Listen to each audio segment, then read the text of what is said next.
Hey guys, what is up? SuperKmanrocks here, and I am here for my 2022 Summer Split player rankings video. If you didn't check out the video that came out yesterday, that is actually my LEC version of this video, and you'll know I'm doing this because, as you all know, Riot took a break last weekend. We had no games in the LCS and the LEC, so I figured instead of just having a couple days with no videos, I'd go ahead and pump out these player ranking videos to give you guys a little bit more of an in-depth idea of where I am at with the current crop of starters in the LCS. This actually comes out at a pretty good time. I'm recording this on Tuesday, the 12th of July, which is perfect timing because TSM actually just announced their new roster this morning. So, pretty good timing for me to be able to make this video. But I'm essentially going to be power ranking all 10 players in each position, 1 to 10, going by my teams as well. Just kind of giving you guys an idea of where I think the outlook of the team is, how I think the players are looking, just in general. Usually I do these at the beginning of the split, but I didn't do one for summer, so I figured I'd do them now. If you guys are interested in that video, let me know down in the comment section below. I know there's going to be a lot of disagreements on these more opinion-oriented videos. A lot of my weekly recaps are more, I'd say, like, factual based, or at least based in analysis, whereas these are going to be more opinions. There's definitely still some analysis, and obviously all my opinions come from a sense of fact, but you know, we're not gonna agree on everything, and that's fun. So leave me your opinions down in the comment section below. We know we all like to talk to each other here, so let's do that as much as we can, but I don't want to waste too much time. Let's go ahead and jump right into our teams. I'm going to be going through this from 10 to 1 in my updated power rankings from the most recent week of LCS. So if you haven't seen that video, I'd recommend you go check that out because my power rankings from that are going to be how I go through this. I guess you don't have to, though, because we're going to be going through it anyways. So starting at number 10 should be no surprise here. Everybody knows who the worst team in LCS has been in summer so far. Of course, it's going to be Immortals. They have just been so garbage at the beginning of this summer split, and really, it's inexplainable if you look at this roster, but the way they're playing, they absolutely deserve it right now. So let's go over what their roster is looking like. It's looking like Revenge in the top lane, Kenvi in the jungle, Power of Evil in the mid lane, Lost at AD carry, and Ignar at support. Definitely some changes from spring to summer. Kenvi comes in for Xerxes. In the jungle, you bring in Lost in here to replace Wild Turtle. At AD carry, obviously, Arrow was there as well. He's down in Academy. And you have Ignar coming in for Destiny. None of these look like upgrades, honestly, which is really insane to say because I honestly think all of them are better players, or at least I would have thought that at the beginning of the season for sure. I'm certainly not sold about Kenvi or Ignar. I still think Lost has some potential, but we'll get to that. Let's talk about the people who are still here, the solo laners. Let's talk about Revenge first. One thing I will point out, if you're worried about some of like, oh, how is Revenge at 7 and Power of Evil at 8? Power of Evil is definitely a better player or whatever, right? Like, there also is some credence to the idea that Revenge being the number 7 top laner, it's probably not as important as Power of Evil being the number 8 mid laner. Mid laner is a much more difficult position. There are a lot more good players in mid lane than there are in top lane. It's not as true for LCS. I actually think most of the positions are relatively balanced, except for like the top half of AD carry, which I think is very strong. But outside of that, I think the positions are more balanced than they are for, say, the LEC, where it's like Nukeduck can be the 7th best mid laner, and he would be like the 2nd or 3rd best top laner.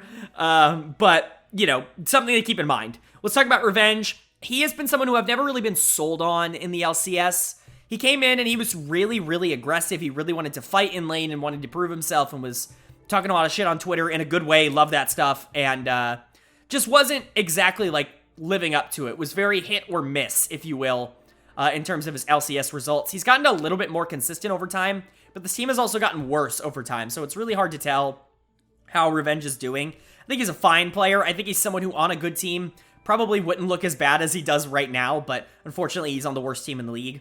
Power of Evil is definitely an interesting one to talk about because this is a guy who has never missed playoffs.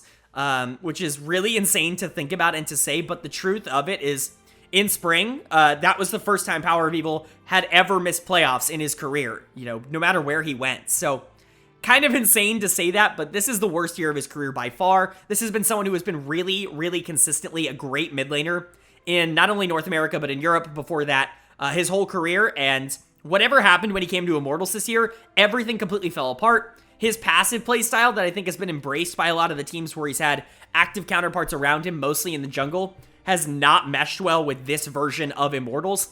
His passive playstyle essentially means he sits in lane, gets outscaled, and then does nothing in the late game. There really isn't a lot of proactivity happening on this Immortals roster. A lot of that is to blame on PoE for not evolving, but also, you know, that's always been his playstyle, and it hasn't really been a problem before. I guess when you're playing with Spica and Centaurin and all these good junglers, it doesn't matter. But, you know, Kenvi clearly has not meshed with him. And let's talk about Kenvi. Kenvi, one of the top prospects North America has ever seen in terms of hype. This guy's dominated the academy scene for a few years now for 100 Thieves, and was talking earlier in the spring how he turned down a couple roster invites in order to stay in academy because he didn't want to just join an LCS team just to join it. He wanted to go to a good organization that was going to be able to win and going to be able to use him. And he clearly didn't get that offer in spring or summer, so I guess he walks back on that. He decides, it's time, I gotta at least get an LCS. He goes for this Immortals job, and it blows up in his face. Everything he was worried about is happening in real time, which is really sucky to see, but he has clearly been the worst jungler in LCS this split. You could argue he's been one of the worst players in LCS this split. It's really hard for a jungler who is as active and as aggressive as Kenvi is when he has a mid laner who doesn't really want to play around him and a team that's losing every lane. It can be difficult, but also you really want to see Kenvi adapt and maybe play a little bit more passive, but at that point, like, where is your strong point? You're just giving everything up. So yeah, I'm not blaming Kenvi for everything. I certainly don't think he's like an unplayable prospect and we were all wrong about him and he's clearly the worst player of all time and blah, blah, blah, blah, blah, unsalvageable. I don't quite think that's true. I do think it's important, though, to keep in mind that Kenvi isn't quite where he needs to be yet. As for Lost and Ignar, I still have some faith that Lost is a good player. I actually thought he was really underrated on Golden Guardian's last split, and he was really underrated for TSM the year before. He's always been a relatively good bot laner that just isn't great. He's a mid-level bot laner that I don't think you're ever going to complain about as long as your team is winning. Fortunately, this team is not winning. He's had some actually good performances in summer so far. I remember that one game on Xayah where he was almost single-handedly trying to carry Immortals to a victory, but just couldn't quite do it. Him and Ignar do not have any chemistry. Like, I know I've talked about bot lane synergy before, but Lost and Ignar have negative bot lane synergy. I don't really know what to tell you there. Thank God EG didn't get this bot lane when they did, because that was definitely the report at the time, and wow, like, they just do not work together clearly. Ignar has looked pretty terrible since coming back to the LCS. It's really hard to know how much to put on him, but, you know, he's going to fall all the way down to number 10, the last ranked support in my list, because he has so clearly been the worst support in the LCS so far this year. If he can turn that around, awesome, that's great. I just don't have a lot of faith that he's going to be able to do that, so it'll certainly be interesting to see. He definitely has the talent. Obviously, this is a guy who's a former multiple-time Worlds participant, so yeah, do I think he has the talent to do it? Yes, but we're actually going to have to see if he can do it. As for Immortals, like I said, I had them in my preseason predictions, or my spring or summer preseason predictions at 5th. I really thought this roster was going to be really good, and that's completely blown up in my face. They are awful, and until they can prove that they can actually beat a team that has any sort of talent and relevance, I don't actually know if I can put them any higher than 10. Hopefully they have that in them, but really it looks like this team is completely checked out and very deserving of this 10th place.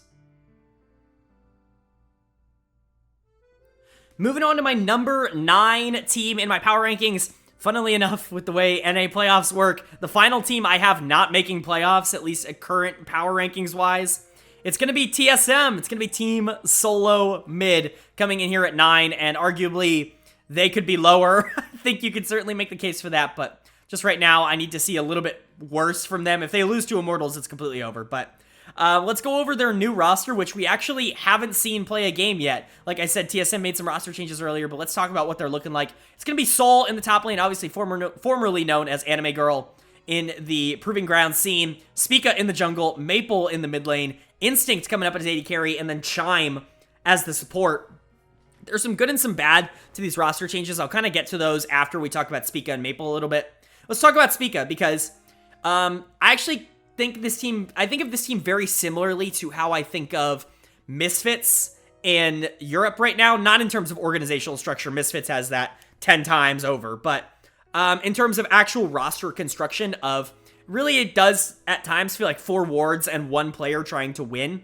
I'm not saying Spica is VTO, but what I'm saying is Spica is a really good player, and he has to play with 4 players who really have no idea what's going on in the game at any point in time. And I do feel bad for him because I think Spica looks a lot worse than he is right now, but all of their wins, pretty much all year long, have been because Spica has just taken over the game. He still is that MVP caliber player that he was last year. I think the team around him just isn't up to snuff in order to support that kind of play style. But yeah, I don't know. Let's go to Maple. I think Maple is worth talking about, at least in a sense of he's fine. He's come in and been pretty much exactly what I expected, which is a mid laner that can exist in the LCS. He isn't going to make your team better. He's not particularly going to make it worse. He's just kind of there, which I think is kind of the, I don't want to say the best case scenario, but it's still better than what he was offering the LPL last year. So Maple coming in and being like relatively decent, I think is kind of a positive outcome in some way, shape, or form for TSM. He's come in and he's had good games, he's had bad games. He hasn't been great, but he also hasn't been the worst mid laner in the region. And I think that that is somehow a plus for him. I know that that's crazy to say, but that's genuinely how I feel. Spica and Maple are the high points, quote unquote, of this team. And Maple I have as the 7th best player at his position. So that should tell you what I think of TSM. But you're, of course, bringing 3 new players in, promoting 2 of them, signing 1 of them. Let's talk about Sol in the top lane first. Sol's been given a little bit of time in Academy here, but really, a lot of what we've seen of Sol has been for Immortals AoE in Proving Grounds. So, what do we see from him? We see a very aggressive player that likes to play up in lane, and someone who's mechanically talented, although does make some bad decisions, especially with no vision. Very similar to a lot of other top laners to come out of the Proving Ground scene. Very, very aggressive.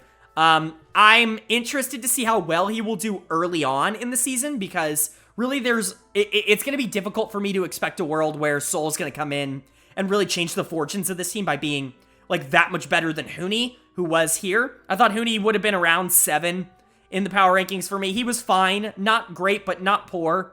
He had some games in spring that showed confidence, but he also was just so inconsistent at this point in his career that it's really difficult for me to imagine a world where like Huni pushes your team over the top. I think Sol has a much higher ceiling in that regard, but also a much lower floor, because there is a chance, and this is what I'm predicting, that he comes in and just isn't ready. This guy has had barely over a year of actual time to develop in a pro system before he's been given the treatment. We saw how that went with Dior in the LEC. Of course, we also saw how that went with Danny with Evil Geniuses last year. So really, it's a feast or famine kind of decision to like hotshot promote somebody all the way up, but Sol hasn't actually exactly been killing the Academy game, so it'll definitely be interesting to see. As Instinct goes, he's been one of the weaker ADCs in Academy. It's really hard to tell because he's had a really bad support over the course of this Academy season. You know, I don't mean any sort of flame towards Shenyi in that regard, just Shenyi hasn't been good over the past couple weeks. Obviously, the way he got let go and the message they put out is something TSM certainly needs a different PR department, but that's for another video. Instinct coming up here is definitely interesting. I don't expect him to be able to hit the ground running. I think Instinct is the kind of player that really needs a team around him to be able to facilitate him. I'm not exactly sure he has that. Yes, he has Spica, and Maple can play, but I don't know. This is certainly not a roster that you would expect to see in the upper echelon, and that's kind of what Instinct needs. He needs to get back to that 100 Next form rather than that TSM Academy form that he was showing when he quite simply didn't have the players around him to be able to make him look good. So I don't think Instinct's going to be ready for this, but we'll see. You bring Chime in. He's been really good for Golden Guardians Academy, one of the better players for that Academy team, but obviously his last stint in LCS was not so good. I think he's going to come in and be all right. I don't think he'll be a huge disaster, but I also don't think he's going to be a PowerPoint for this side either. I think he's more of a stopgap here at the support position. Obviously, he has a ton of upside. I've been saying that for years now. I like Chime's ability to stay open on the map and to be able to explore, like, just roaming all the time. Kind of that core JJ style of just like, well, my bot laner's playing 1v2 and I'm just going to be everywhere else. Like, I think that style definitely has some benefits, and he's good at it, but when your AD carry has to be really good to pull that off, and if Instinct really is one of the worst AD carries in the league, I'm not exactly sure how much time Chime is going to be able to spend out of lane. So it'll be interesting to see that. As for the team as a whole, you would hope this team can make top 8. If they don't make top 8, it's like the biggest disaster season that TSM could ever have. They will never have a worse season than going 10th and then potentially 9th or 10th in summer. You hope for their sake that these changes work out. I really don't like the thought behind these changes. I think it's very reactionary. And as you guys know, I'm like anti-reactionary on this channel. Instinct isn't ready. Soul isn't ready. I don't see the point in making these changes, but if you're going to do it, I mean, commit to it and just hope and pray that they work out. So let's see exactly what TSM's going to offer us with this new look. Moving on to my number 8 team in my power rankings, somehow the first team to make playoffs. I hate these stupid playoff rules in North America. We're going to be looking at Dignitas here. This is a team that I really don't want to put in the playoffs because they're not all that good, but man, the 2 teams below them really just need to get their shit together because somehow Dignitas has risen above them. Let's talk about who they've got in the roster. They've got Gamsu in the top lane, River in the jungle, Blue in the mid lane, Neo at AD carry, and Biofrost at support. It's not to say they have no talent on this roster. I think their jungle support duo is actually relatively good. River and Biofrost are both good players. We'll talk about River first. He came in the offseason here, and he's actually been a breath of fresh air for the most part for Dig. He's kind of what they funnel a lot of the resources through, for a good reason. He's easily the best player mechanically on this team. And he looked really good towards the beginning of spring, and has ever since then just slowly started to taper off. Not exactly sure if it's a playstyle thing. The rest of the team certainly hasn't stepped up or anything like that, but I don't know. He hasn't been particularly wonderful in terms of how he's played recently. His summer split hasn't kicked off in the exact full gear that you would expect it to. But I don't know. I still have some faith in River. He's very mechanically good. And I still have faith that he's going to be able to step in and be like a good player. I just don't know if he's the kind of player who can make this Dignitas team better than they actually are.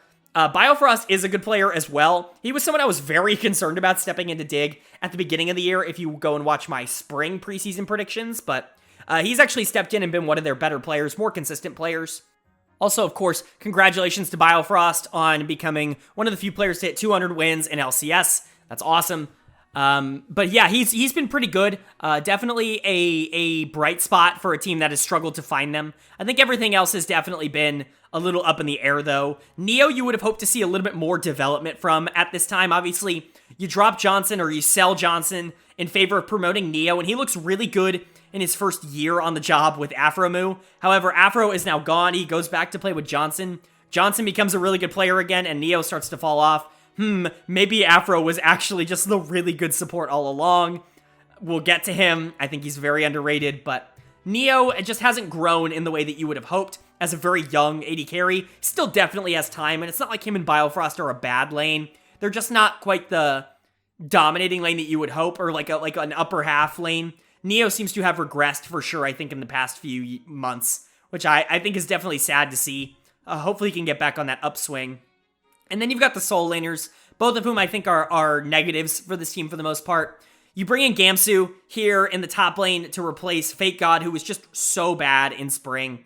I'm a Fake God fan, but even I couldn't defend how he played in spring.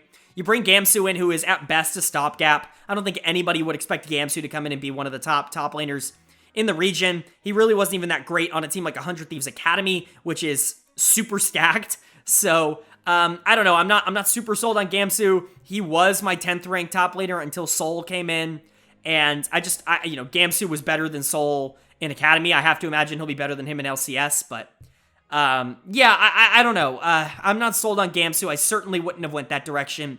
And then there's Blue in the mid lane, who, again, I don't think he's a bad player. I just don't really see the reasoning for having him here. Just like I said in my preseason, even if he comes out and is like a middle half mid laner for Dignitas, which I think is like the ceiling here, I still don't get it, because you're using an import slot on a guy who's really not shown anything and doesn't have like crazy upside. And really, he's proven that to be true. He's fine. He has games where he looks good, and he has games where he's completely irrelevant for this Dignitas team. He's not someone who's going to help this team win more games. He's just going to be a force to be there if they are winning games.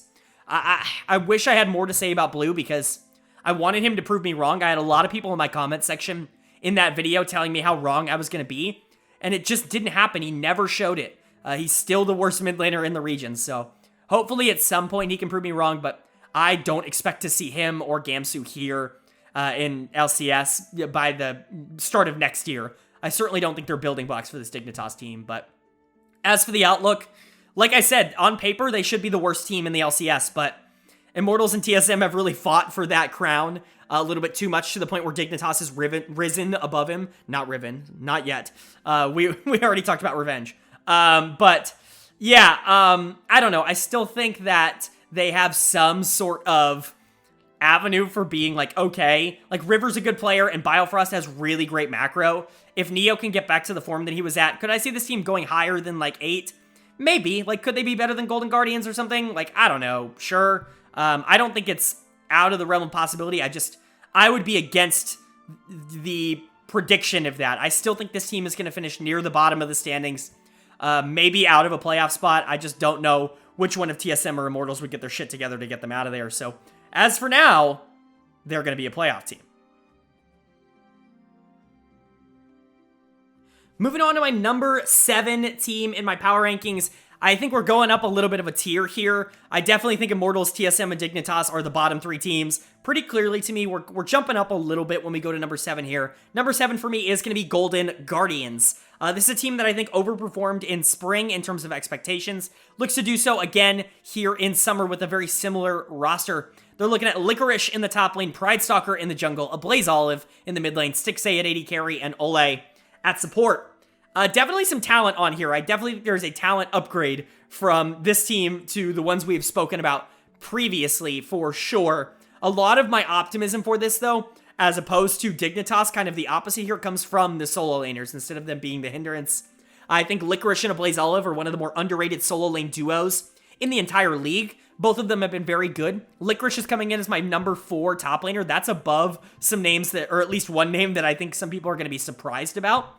But Licorice on carries is still a fantastic player. He just doesn't get the opportunity to do it nearly as much. I'm not exactly sure why, but Golden Guardians has this infatuation with wanting him to play tanks in the top lane. Maybe they feel it opens up the map more. Maybe they feel tanks are just so OP at the moment. But Licorice has always been a better player on proactive picks. And when we've seen him on those, like the Fiora in this split, he's actually been a huge reason why they have won games. So hope to see him more on that. He's still mechanically awesome. He's not quite the Licorice that was on Cloud9, but pretending like he's a bad player, I just don't think is true. And then a Blaze Olive, I also think is a really solid player. You see a lot of Reddit threads and Twitter, tweets. I almost said Twitter threads as well, but it's all the same. Where criticizing a Blaze Olive for dying for no reason and making these way over aggressive plays. And while yes, he's over aggressive sometimes, I think a lot of times the Blaze Olive gets the blame for, oh, they're down 6k gold, and he goes and tries to make a miracle play to do anything they can to bring them back into the game. He's the only one trying, and he dies for it, and he looks stupid because no one went with him, but I don't know. I feel like at times he's the only one on this team who wants to win, and so it's hard for me to criticize him for that. I still think he's a very talented laner, and he's really the catalyst for a lot of their wins. Like I said, when Licorice is on a carry, they seem to win. When a Blaze Olive gets gold, they also seem to win. These two players, I think, do a really good job of transitioning their wins into, like, their leads into wins, I should say. And it's a big reason why I think this Golden Guardians team outperformed expectation in the spring, was because I think these two outperformed expectation in the spring. They've become one of the more consistent solo lane duos in the league. As for the rest of the team, Pride Stalker in the jungle has been fine. Again, another person who I think is like relatively the epitome of not going to carry you but isn't going to hinder you. He's been fine. My biggest complaint with Pride Stalker is that he is sometimes way too passive for me, especially when you have such an aggressive mid laner here with the Blaze Olive. Sometimes you just need to make plays, and Pride Stalker can sometimes take the Xerxes route of just wanting to farm up for 20 minutes and then eventually fight. I think that is detrimental to Golden Guardians, at least for the most part, and it's something I've really hampered on him wanting to fix, so hopefully he can, become a little bit more of an agent rather than someone who just kind of lets the game come to him. As for the bot lane, they're fine. They're not going to be the best. They're certainly not going to be the worst bot lane in the league, though. Stixay and Ole are capable LCS players. They're not going to be top of their position. They're not going to be bottom of their position. I think I have them both at 8 here. That's about right, I think, for both of them. They're both capable LCS players that aren't going to light up the scoreboard, nor are they going to take away. I think this team is actually fairly well constructed in the idea of you've got a lot of passive players here in Pride Stalker and 6A to an extent. Ole, a very good facilitator, and then 2 solo lanes that you could really put a lot into depending on matchups. Licorice can play a tank, he's still fine on him, but, you know, he can play that split pusher, and you can have a Blaze Olive on, like, I don't know, Swain, and he can take over the game, right? And I actually think that roster's pretty interesting. The results haven't quite been there in summer so far, but I actually think this is a team that it's only a matter of time before they start competing with the likes of CLG, FlyQuest, kind of the teams that I would consider in their tier. So I like the outlook of this team. Maybe they could go in a different direction. If they wanted to get younger in the bot lane, like, I would totally understand that, because Stixay and Ole aren't exactly breaking the mold, but they're not exactly losing you the game either, which I certainly think is a positive when there are so many veterans that I think have just gotten to the point where they're running it now. So overall, Golden Guardians is a fine team. I have them at the bottom of this, like, next tier of teams, but that doesn't mean they're the worst. It just means they still have the most to prove. Moving on to number 6 in my power rankings, we've got a team that definitely surprised a lot of people towards the start of this split. I'm talking about CLG, Counter Logic Gaming, a team of a lot of youngsters, a lot of North American talent coming through and making everybody look like fools for not believing in them. Let's go over what the roster's looking like. It's looking like Dokla in the top lane, Contracts in the jungle, Palafox in the mid lane, Luger at AD carry, and then Poom at support.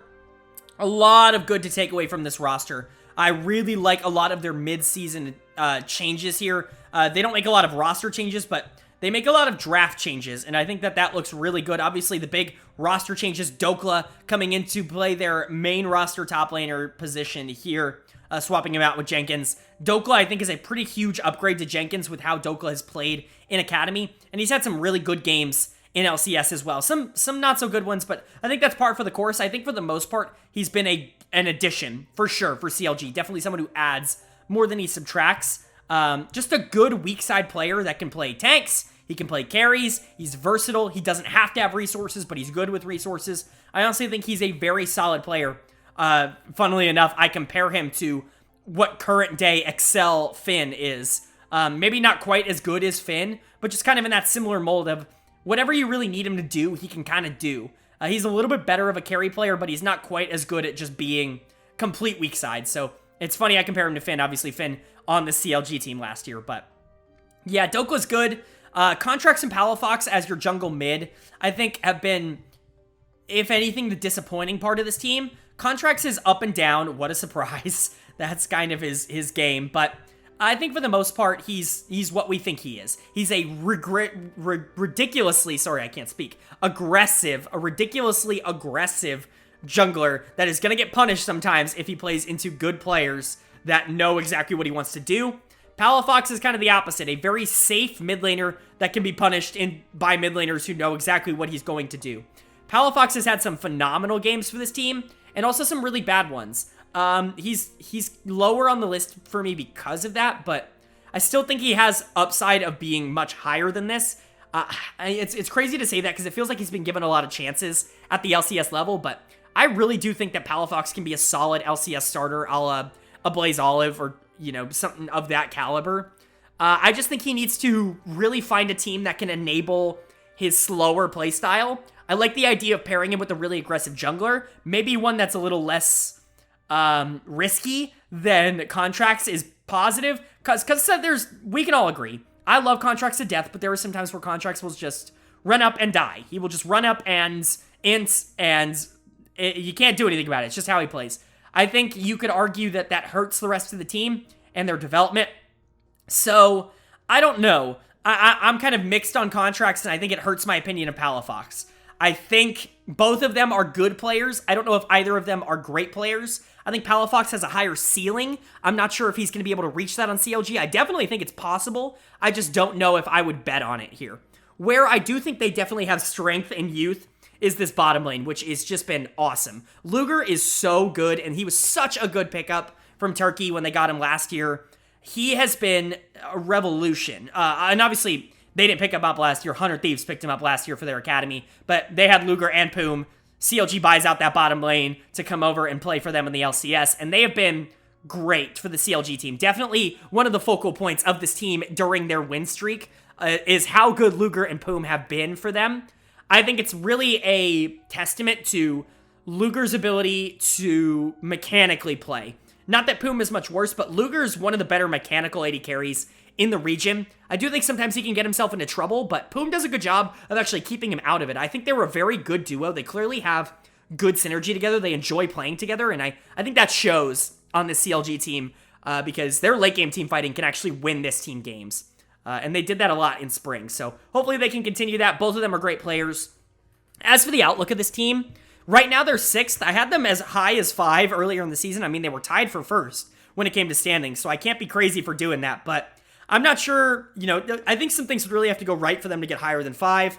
The top 4 feel very solidified in the LCS to me, but could they be better than 5? Or could they be 5? Absolutely. Like, this could be the 5th best team in LCS, and I think I would love that. Obviously, this is a team I think anybody who loves North American talent is going to be cheering for, because this is all talent that has come through the academy system, and for them to be able to beat a team like TSM and be able to be better than teams like Immortals and Dignitas and et cetera, who have imports. It's just a good look. It's another reason we all loved EG winning. NA talent, more NA talent, cultivate the young NA talent. Look at Amateur, look at Academy, look at these players because they really can produce. So hopefully CLG wins a lot more because that will make me a happy analyst. All right, moving on to my number 5 team in my LCS power rankings. The top of this tier of Golden Guardian CLG, and then number 5 for me is going to be FlyQuest. They look really, really good here at the start of summer, better than I could have ever asked for. Let's go over what their roster is looking like. It's looking like Philip in the top lane, Jose Deodo in the jungle, Takuya in the mid lane, Johnson at AD carry, and Afromu at support. There's a lot of positives to talk about with this team, especially considering how they were perceived at the beginning of the year. This is a team I had as my number 10 in my preseason power rankings for spring. Let that sink in. That was a miss. Originally was going to have Dignitas. This is a little aside. I was originally going to have Dignitas, but then I felt like the pressure from the fans, after they balled out and lock in. I feel like FlyQuest didn't have that kind of hype, so I just went for Dignitas instead. But I went for FlyQuest instead. Here we are. FlyQuest would have been number 9. It's not like I'm not trying to defend it. I didn't have a good read on this team. They are a lot better than I thought they would be. Mostly because Takuya's like legit. Like he's not a mid laner that needs a little bit of time to become one of the better players in LCS. He is one of the better players in LCS. He is actually phenomenal. I have as my number 2 mid laner in the entire region. He's really, really good. And he was really good from day 1, which was the surprising part. He came in, he clicked, and he's a carry player. He's really good on assassins, but he's also really good on control mages. Honestly, he's just a very all-around great mid laner. Kind of in that same vein to a lot of what we talk about with the great mid laners. They can play anything, they can be high resource, they can be low resource. They honestly just make their team better.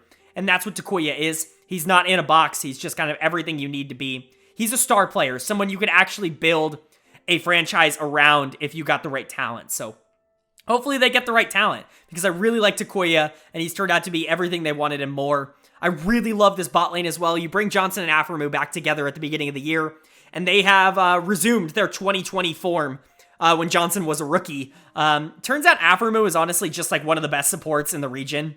I don't know at what point we need to start saying like Afro is just kind of built different, but he is. Every single AD carry he plays with is better because they play with him.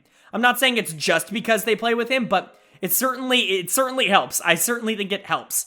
And Afro needs to start getting his credit. I have him as the number 4 support in the region. That's above Sven, spoiler alert. Some people are not going to be happy about that. Sven's had a really strong start to the season, but Afro's just such a good player. I think if Afro was on like a genuine top organization, like a TL, like a 100 Thieves, like an EG, we would no doubt be considering him one of the best supports in the region. I think it's the fact that he doesn't have that kind of... He's been on Dignitas for the last few years, and he was phenomenal on Dig, don't get me wrong. And now he's on FlyQuest, like 2 orgs that haven't really been expected to do a lot. And every single time he overperforms, and every single time he makes his partner look like $1 million. So definitely something to keep in mind. Johnson's the beneficiary of that right now, but I don't think it's all Afromu. I still think Johnson's a really good player. He's very smart about when to engage and when not to engage. He's not the kind of AD carry that's going to get himself killed for no reason, which we definitely see a lot here in the LCS.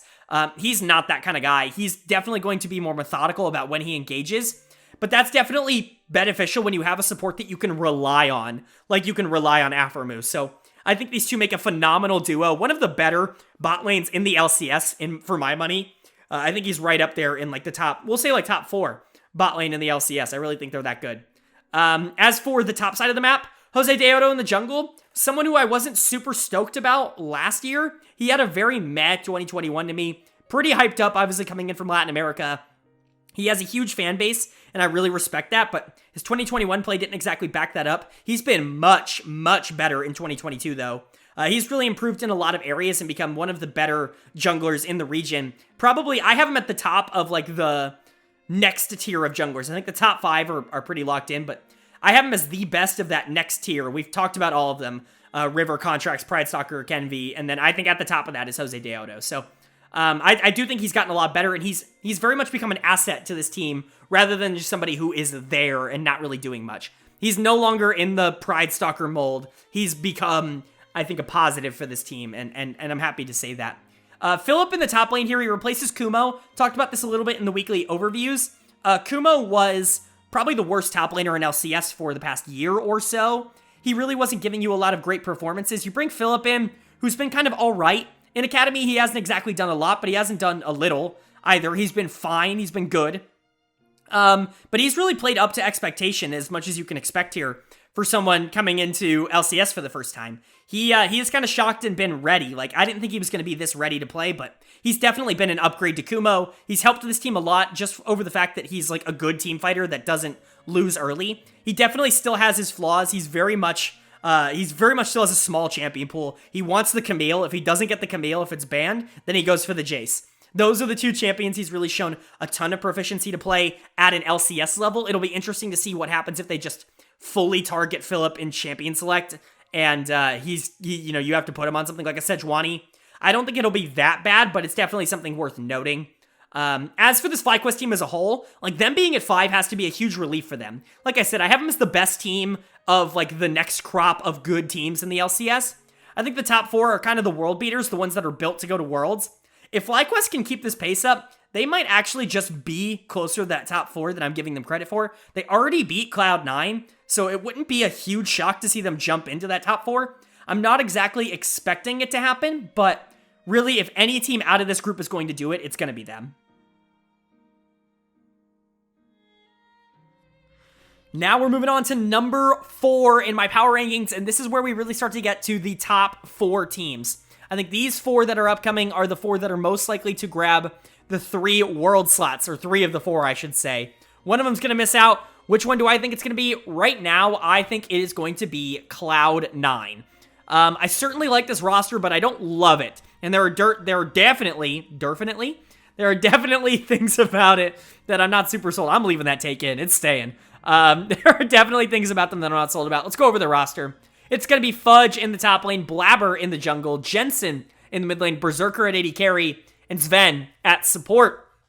Some positives and some negatives. I actually have 2 players on this team as the best players in their position in the region. I have Blabber in the jungle, Berserker at AD carry, and I think both of them deserve it, honestly. Blabber, I've been on my high horse about for a long time about being the best player in the region, or one of the best players in the region for quite a while. I actually think he is the best player in the region right now. He's just so consistently great all the time, and he has been for years. I feel like we just sometimes forget how good Blabber is, and I want to make sure that he's appreciated for being probably the best North American talent to ever come out of the jungle position. I mean, shout out Meteos, love you to death, but I don't think we've ever had a player that's quite at that level that Blabber is at, where he is a world-class, genuine world-class jungler. I think he could start on almost any team in the world. He is that good. Berserker also comes over here to AD carry, and pretty shockingly, I have him as the number 1 AD carry in the region. When it purely comes to AD carry rankings, not bot lane rankings, I have Berserker at number 1. I think he's the most mechanically talented AD carry in the region. There are things that he can do that I don't think any other ADC can do, and that's not a slight on the rest of them. That is more of a push up for Berserker on how good I actually think he is. His mechanics are unparalleled. Like, this is a guy that, for SKT, or T1, I should say, was getting prepared to be someone who could be a part of their future for a reason. This is someone who can compete at the highest possible level in terms of mechanics. If he can develop with this team and you know, grow along with them, he makes Cloud9 alone a very dangerous team on an international stage, because he really is someone who I could see showing up and just being one of the best AD carries at an international tournament. The same way I see Blabber showing up and being one of the best junglers at every international tournament he's at. So I do think the rest of the team is cause for concern. Not huge concern, but some concern. You've got Fudge role swapping back to the top lane. Some people are going to be mad that I put him below Licorice.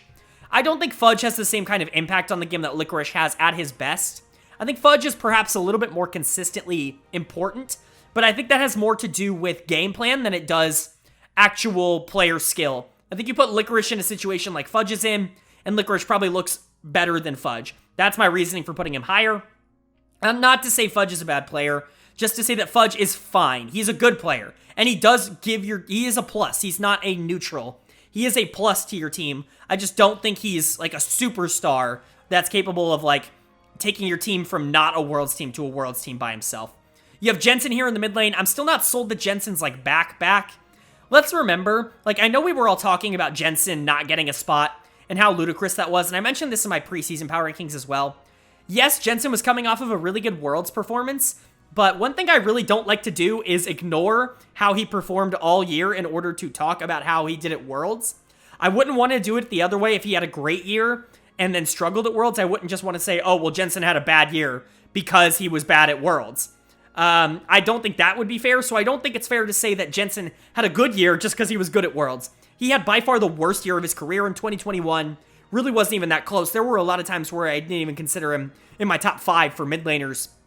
He comes back in here with C9 now. He's been good. He hasn't been great. It's really hard for me to put him above, you know, the 4 mid laners I have above him. It's Takoya and then the 3 teams we haven't talked about yet. Spoiler alert, Bjergsen, Jojo, and Abadage are above him. But I still think Jensen's a good player that adds to a good team. I just don't know if he's like this top tier player that he has been in years past. And then there's Sven at support. And Sven is someone who I do theoretically want to place higher. He's someone who has pretty naturally grown into that support role. He's always someone who has been good with that because he's been really good at positioning and timers and things like that. So theoretically, I can see a world in which Sven is like a really good support, and he's shown it so far. He's really good at enchanters. It's something I'm really excited to see more of. I just couldn't in good faith put him above Aphromoo. I think Aphromoo has just been too good, and this is Sven's first year on the job. Him coming in at 5, I already think is a pretty big compliment to what I think of Sven's ability at that position, but for now, that's about where he's going to stick. As for the outlook of this team, I think they're good. They're not consistent. That is certainly not something you can say about this roster. They just lost to FlyQuest. They went 0-3 in the opening week, yes, without their bot lane, but it's still something to be concerned about. I need to see a little bit more consistency out of the C9 team with this full roster together throughout the year. I need them to start beating TL, 100 Thieves, EG. I need them to get a win off of those teams. Then I'm really going to start feeling super confident about this team's ability to actively make Worlds. Right now, I'm sorry to say, but they're the team that is going to be right on the outside. So close, but just not quite there for me. I do definitely think they could get there. As I've talked about, they clearly have the talent. When you have 2 of the best players in the region on your team, you have the talent. It's just about putting it together. Hopefully they can do that, though. Moving on to number 3 in my power rankings. Number 3 for me is going to be a team that I really don't want to see this low. I expect them to grow throughout the season, or at least I hope they finally figure it out. Number 3 for me is going to be Team Liquid. A team that, by all intents and purposes, should be number 1 on this list all the time because of the talent on the squad, but they've just not been able to pull that off. Let's go over their roster. In the top lane, it's Whippo. In the jungle, Santorin. In the mid lane, Bjergsen. ADC is Hansama, and support is Core JJ. Let's talk about where this team does well. Obviously, they've got Core JJ, who you could argue is, at his peak, the best NA player to have ever played in the region. I think that's certainly not a stretch to say. Although his year so far has honestly been a little bit of a down year. I was really tempted, really tempted to put him at number 2 in my support rankings. I ended up settling on him as number 1. It's not exactly his meta of hard engaged champions that roam around the map all the time, but it's still fine, and he's still been fine. He just hasn't been like the complete game-winning, game-breaking change player that he's been in the past. He's just really, really good, unfortunately. You've also got Bjergsen here, who, for me, is still the #1 mid laner in the region. Yes, he has some games where he isn't, like, completely taking over, but he also has games where he does completely take over, and he never has bad games. He's not the kind of player that has phenomenal takeover games that win you, you know, multiple series, and then will also throw that back with some games where he's just bad. At his worst, he's like a good supportive player. So for me, he's still clearly the #1 mid laner in the region. I know some people who would dispute that, but for me, that's what I see on tape. He's still very, very good. You have Hansama here at ADC. You can make a case for any of the top 4 to be switched around of Bjergsen, Hansama, FBI, and Danny. They're all going to be in some sort of order, and those 4 you can kind of decide on. I think they're all so close in terms of skill level. I have Hansama here at #2, right behind Berserker, I should say. He's really good. He just sometimes is a little too passive for me. I want to see some more fight aggression out of him, because we see it with Bjergsen. Sometimes Bjerg can get too passive. Santorin can get too passive. Bwipo's certainly not someone who wants to take over the game. You kind of want to see that killer instinct out of Hansama, but he just hasn't shown that on Team Liquid in the same way that he showed it on Rogue. Not that he was always the kill switch on Rogue, because he certainly wasn't, but it's something that I think it would really benefit this team to have him, or to at least try to help him unlock, because his mechanics are insane. His team fighting is some of the best in the world. If he can start winning lane, like if he can start actively pushing lane, and I know that's not core style to actually sit in the 2v2 and try to win it, but if they can start doing that, I think this team's going to look a lot better. Santorin can spend a lot more time down on that side of the map, or you can all just go mid lane. Honestly, that makes sense too. Give a lot of resources to Bjerg. I just don't think that's Bjerg's preferred play style. That's how we're seeing them win, but I don't know. To me, this team would be at its best going through bot lane, and that's because of how good Hansama is. Let's talk about Santorin. He falls at #5 for me. I think the top 4 for jungle are all just a little bit better than him, but it's not to take away from what Santorin can do. He's probably one of the better zero resource almost junglers in the world. There was a reason he was picked up by this TL team. It's because not only does he work really well with Bjergsen, but he's just such a great team player, and it seems like almost every team he goes to, they get better because of him. So it's good to see him be okay here. He's had a little bit of an up and down year, but his ups have actually been really high. At times this year, he's looked like the best player on this team, and I think for a lot of the year, he actually looked like the best player on this team. And that's not to take away what other people were doing, but Santorin has these moments where, like, he can completely control the map because he has such good macro. Even if he's not the one with a ton of gold, he can make it so that the map is entirely his to go where he pleases. And that's really, really cool to see. Like, I don't think a lot of junglers, especially in the West, have that kind of mentality where it's not really so much about just ganking lanes and getting gold. It's more so about controlling the entirety of the map and the pacing of the game. I think Santorin understands that nearly perfectly, and it's a reason why they've been able to do so well. He also, though, sometimes just loses. It's fine. His mechanics aren't as good as the people above him. He just tries to make up for it with his great macro and his great map awareness. As for Bwipo in the top lane, he's still really good. I have him at 3. I had him at, I believe, 2 going into the season, or 3, I don't remember. And people were really mad about that. I remember people were not happy that I did not have him as my #1 top laner, because, like, he crushed the LEC, like, he's gonna be so much better than anybody in NA. And, I don't want to toot my horn a little bit here, but he's been fine. He's had matchups where he's really good, but to say he's been more impactful than Impact or Someday in the top lane since he's been here, I just don't think is an accurate representation of what Bwipo has offered to this team. He's a very good weak side player that sometimes is able to output a lot of damage late game, but most of the time is just a very good secondary carry for this team. He's exactly what he was in the LEC, which is not a bad thing. That's what they signed him to do. I just think the rest of this team, the rest of the carries, quote unquote, on this team really need to step up in order for him to really look like he is dominating in the way that people expected him to. So, again, for TL, a very, very, very good team. I have almost nothing bad to say about Team Liquid. What I will say is that they need to work together a bit more. This is a team that really does struggle after the 25-minute mark to understand a purpose and to get objectives. That's never been something like somebody like Santorin's weakness. It certainly has not been Bjergsen's weakness over the course of his career. I don't know if it's just because they're together, but the shot calling after a certain point in this game certainly starts to weaken. That's something I'm really hoping that this team can improve on, because they certainly have the mechanical talent to be the best team in the region, and we all know with what they're paying that they absolutely believe that they should be as well. Moving on to my number 2 team in my power rankings. Obviously, if you don't know what they are, this is going to be a little bit of a reveal, but they're public, so I don't know what to tell you, man. Number 2 for me is going to be 100 Thieves. Obviously, a team that has been very good for quite a while, hasn't shaken it up in quite a while, for good reason. It's because these 5 have really good chemistry together, but their lineup is looking like Someday in the top lane, Closer in the jungle, Abadage in the mid lane, FBI at ADC, and Huhi at support. They're good. You know what I mean? Like, they're good. Let's talk from top to support here. I think that'll make it a little bit easier when it comes to 100 Thieves. Let's start with Someday in the top lane. Someday's really good. I'm a huge Someday fan. I have been forever, going back to his time in the LCK. That KT Rolster Arrows team is like one of my favorite of all time. And a lot of that is because Someday's just so fun to watch. He was so great on Dignitas, obviously comes over here to 100 Thieves, and he is everything they could have wanted and more as a franchise player for this organization, obviously with a bunch of young guns around him now, but he looks awesome. He's having a resurgence, if you will, because he had a really, not a rough 2021, but his 2021 he wasn't the carry. Like, this team won finals because he took a pretty big back seat, and this team has started to struggle, at least they did in spring, and who was the one to step up but Papa Someday?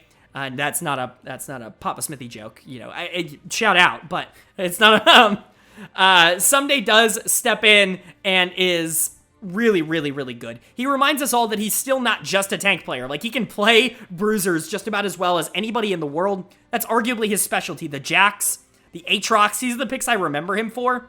And he's really started to pull out similar picks. The Gwen, I think, has been a really good one for him this year. For me, he's the number 1 top laner in the region. And they're going to have to do some things to make me not believe that, because he's just been that good so far. Let's go to Closer in the jungle.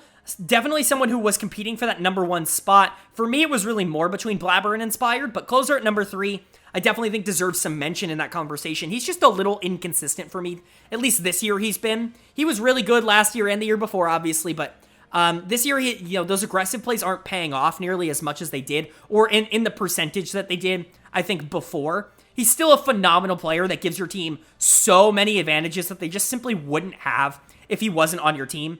But I don't think every single one of his plays is always going to work out, at least less so than what Blabber and Inspired give you.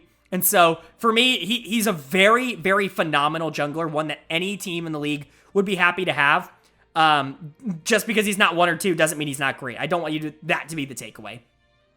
Let's skip Abadage for a second, actually, and let's talk about FBI and Huhi, who are, surprisingly, big shock, one of the most consistent bot lanes in the league. We've known that this 2 has had great synergy. FBI has basically played his whole career with Huhi, and it's been a huge boon for FBI to do so. He's become one of the better AD carries in league history because of it, at least statistically.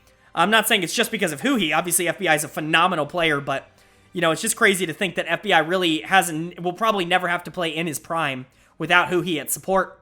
And that's awesome for him because these 2 have phenomenal chemistry. I have both of them at number 3 in their roles. They're both really, really solid. Not world beaters, not like game breakers, but still really solid players.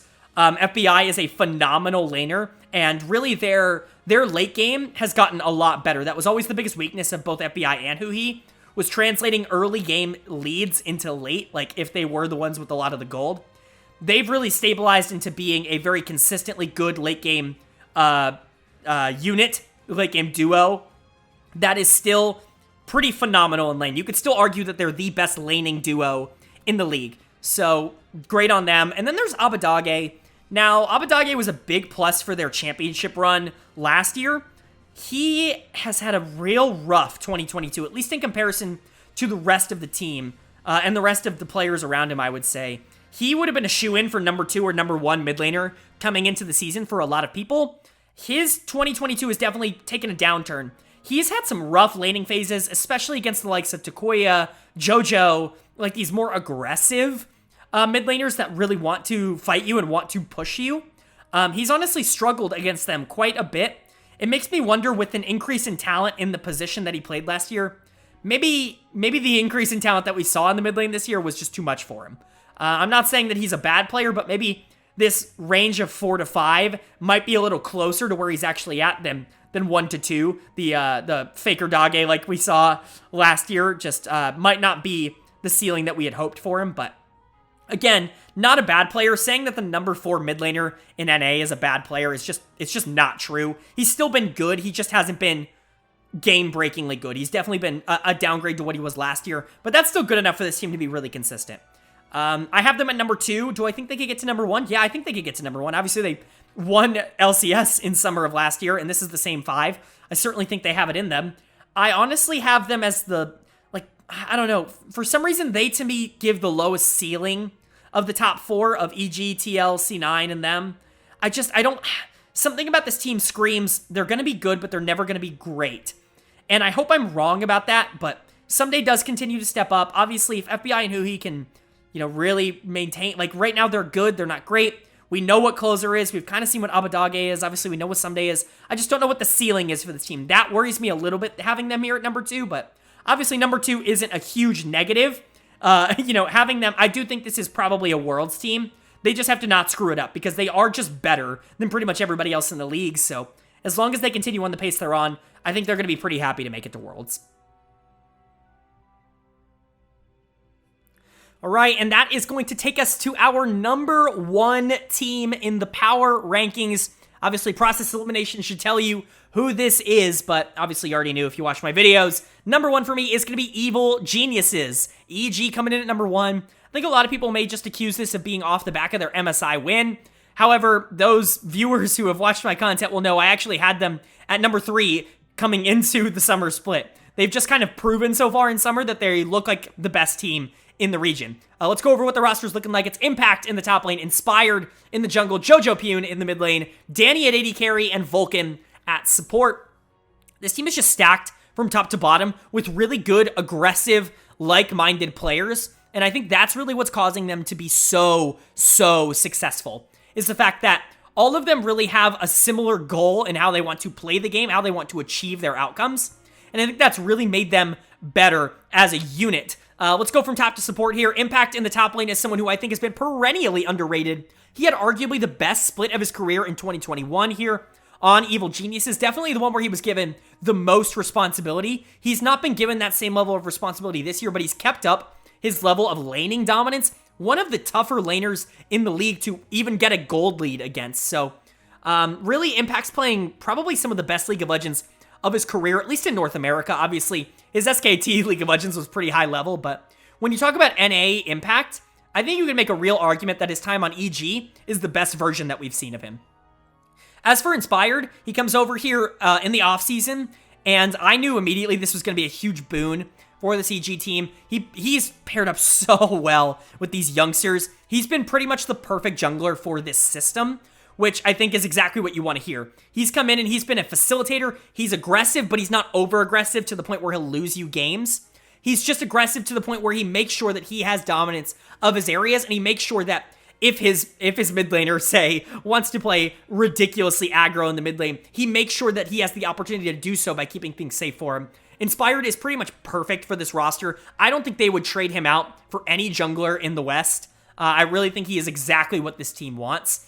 He's number 2 for me because I think I like Blabber just a tad bit more, but Inspired's really not that far off, if at all, right? Like, they're 1A, 1B if you really want to talk about it that way. Jojo coming in at number 3. I think a lot of people are going to call that high. Some people are going to call that low. This is about right for me. He's been a really good player, and man, his laning stats are just phenomenal. Like, he is so mechanically talented. He does make mistakes, though. This isn't a guy who is going to, never lose and never be a problem. There are times where Jojo loses EG games. He definitely did that in spring. He seemed to fix a lot of that in playoffs where he was significantly more consistent. I'd love to see that over the course of an entire split. Not sure how realistic that is. I feel like that would take away from some of what Jojo is. The aggressiveness really that he shows, not only in the early game, by the way, not only in laning phase of willing to fight and getting ganked early and blah, blah, blah, blah, but late game in being willing to engage and posture aggressively in order to make sure that the enemy team doesn't have Prio on Baron or Prio on Dragon, or they don't feel safe to start it He does such a great job with that, just making the enemy team aware of his presence. I think that's his biggest pro. Obviously, close to that is just him probably being the best mechanical mid laner in the region. I actually don't even think it's that close. Takuya, I think, is like kind of there, but really, I think JoJo is the best mechanical player at his position in the region, and he shows that pretty constantly with his laning prowess. Danny and Vulcan are such a phenomenal duo. Vulcan, he's number 2 for me at support. God, I really wanted to, he's been the best support in the region this year, and I really don't even think it's been that close. Shout out Core. Core's a good player. He's not played the same kind of League of Legends that Vulcan has played so far this year, and I really wanted to put him at number 1, but Core just, something tells me that playoff time, Core's going to come around and be that guy. So I have Vulcan at number 2 here, but this is a very deserved number 2, like a very close to number 1, number 2. So shout out Vulcan. He's having the best season of his career, likely. Obviously coming off of some really good Cloud9 years. He joins his Evil Geniuses team to kind of facilitate their growth with Danny here. And they've paired up about as perfectly as you could have wanted. They're so fun to watch in lane. Danny continues to be one of the best laners in the league. And Vulcan continues to be one of the best roaming supports in the league as well. But he's also very good in the 2v2. That's where I think him and Core are a little different. I think Core's playstyle is definitely more skewed in one direction, whereas I think Vulcan is very good at both. Maybe not as good at roaming as Core is, but I think he's a better 2v2 fighter. And I think that means a lot, especially for Danny, who wants to play so aggro. These two win a lot of the 2v2s that they take. So congratulations to them. Danny's at number 4. Some people are not going to like that. I really wanted to place him higher as well, but it's just hard for me to put him above Berserker, Hansama, and FBI. Like I said in an earlier entry, those 4 you can kind of put in almost any order you want, and I will be accepting of it, because really the difference between them is almost negligible. I think they're all in the same tier for me, all in that A to A- tier in terms of ADCs. So yeah, if you wanted Danny at number 1, I'd understand. I have him at number 4 here just because of the consistency, but you know, if he continues to show this level over the next few years, like, he's a no-brainer number 1 for me. And him and Vulcan definitely, you know, Vulcan makes that rating a little bit better because they play together in such a synergistic way that both of them benefit from it. So, yeah, Evil Geniuses right now is the number 1 team in North America for me. They've kind of run through a lot of the top teams, and I'm really proud to say that. Not only did they beat them in playoffs, but they're starting to beat them in regular season now, too, which was a problem for them. Last year, they were beating up on the lower teams, and then they could just never beat the best teams in the league until playoffs. So if they can really start getting that groove on early like they are now, this really could be NA's number 1 seed going into Worlds. And honestly, I couldn't ask for a better one. All right, that is going to do it for my LCS mid-season player rankings. Up on the screen right now, you're going to see all 5 positions with all 10 ranks on them. Just a little visual for you guys to go over and see exactly who my favorite top jungle mid ADC supports are. You can compare, you can contrast. I know your opinion isn't the same as mine, so go ahead and leave your opinion down in the comment section below. I love chatting it up with you guys down in the comment section. You know, we all have different opinions. We all watch these games, and we all take different things away from them. I'd love to hear how you guys feel down in the comment section below. If you agree, if you disagree, all of that stuff. And of course, if you did enjoy the video, please go ahead and leave a like. It really does help me out a lot, especially with these videos that are a little more high effort. I would really, really, really appreciate it. Me and the team that makes these, we put a lot more effort into these, I think, than the, not more effort, but they're a little harder to make, I think, than the weekly content. A little bit more planning has to go into it, so if you could, it would really mean a lot if you could leave a like down there. And I don't do this very often, but I did this in the LEC one. I'm going to do it here as well for these big videos. If you like me, if you like the content, not only subscribe, but go follow me on Twitter. I tweet about the LCS a lot. I tweet about all of League of Legends a lot. As you know, I cover all 4 of the major regions. So if you're ever in the market for some LCS or some League of Legends content, give me a follow on Twitter. I'd really appreciate it. But with that being said, I hope you all are having a great day. I hope you continue to have a great day. And I will see you all later.